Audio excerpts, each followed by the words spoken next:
ಸಕ್ಕರೆ ನಾಡು ಮಂಡ್ಯ ರೈತರಿಗೆ ರಾಜ್ಯ ಸರ್ಕಾರದಿಂದ ಒಂದು ಗುಡ್ ನ್ಯೂಸ್. ಜುಲೈ 8ರಿಂದ ರೈತರ ನಾಲೆಗಳಿಗೆ ನೀರು ಬಿಡುಗಡೆಗೆ ನಿರ್ಧರಿಸಲಾಗಿದೆ.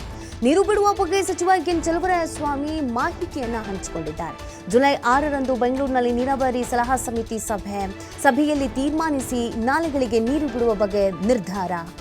100 ಅಡಿಗಿಂತ ಹೆಚ್ಚಿರುವಂತಹ ಕೆಆರ್ಎಸ್ ಜಲಾಶಯದ ನೀರಿನ ಮಟ್ಟ 100 ಅಡಿ ತಲುಪಿದ್ರೆ ನೀರು ಬಿಡ್ತೇವೆ ಅಂತ ಸರ್ಕಾರ ನಿರ್ಧರಿಸಿದೆ. ನುಡಿದಂತೆ ನಡೆದು ನಾಲೆಗಳಿಗೆ ನೀರು ನೀಡುವುದಕ್ಕೆ ಸರ್ಕಾರ ಈ ಮುಖಾಂತರವಾಗಿ ಮುಂದಾಗ್ತಾ ಇದೆ. ಈ ಬಾರಿ ರೈತರು ಸಾಕಷ್ಟು ಸಮಸ್ಯೆಯನ್ನ ಎದುರಿಸಿದ್ರು. ಮಳೆಗಾಲದ ಸಂದರ್ಭದಲ್ಲಿ ಅದಕ್ಕಿಂತ ಹಿಂದೆ ಬರಗಾಲದ ಪರಿಸ್ಥಿತಿ ಇತ್ತು. ಎಲ್ಲ ನಾಲೆಗಳಿನ ಪರಿಸ್ಥಿತಿಯನ್ನು ನೀವು ಗಮನಿಸಬಹುದು. ಎಲ್ಲೂ ಕೂಡ ಸ್ವಲ್ಪನೂ ನೀರು ಇರಲಿಲ್ಲ, ಎಲ್ಲ ಕಡೆ ಡ್ರೈ ಆಗಿತ್ತು.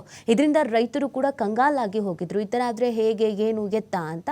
ಸೊ ಇದೀಗ ಇದಕ್ಕೆ ಸಂಬಂಧಪಟ್ಟಂತೆ ಜುಲೈ 8ರಿಂದ ನಾಲೆಗಳಿಗೆ ನೀರು ಬಿಡುಗಡೆ ಮಾಡ್ತೀವಿ ಅಂತ ಹೇಳ್ತಾ ಇದ್ದಾರೆ. ಈ ಮುಖಾಂತರವಾಗಿ ನಾವು ಏನು ಹೇಳಿದ್ವೋ ಅದನ್ನು ಮಾಡ್ತಾ ಇದ್ದೀವಿ, ನುಡಿದಂತೆ ನಡೀತಾ ಇದ್ದೀವಿ ಅನ್ನುವಂಥ ವಿಚಾರವನ್ನು ತಿಳಿಸಿದ್ದಾರೆ. ಇದು ಒಂದು ರೀತಿಯಲ್ಲಿ ಭಾಗದ ರೈತರಿಗೆ ಸಂತಸವನ್ನು ತಂದಿದೆ. ಯಾಕಂದರೆ ಸಾಮಾನ್ಯವಾಗಿ ಮಳೆಗಾಲ ಅಂತ ಅಂದಿದ ತಕ್ಷಣ ಒಂದಷ್ಟು ನಾಟಿ ಮಾಡೋದಕ್ಕೆ ಇರುತ್ತೆ.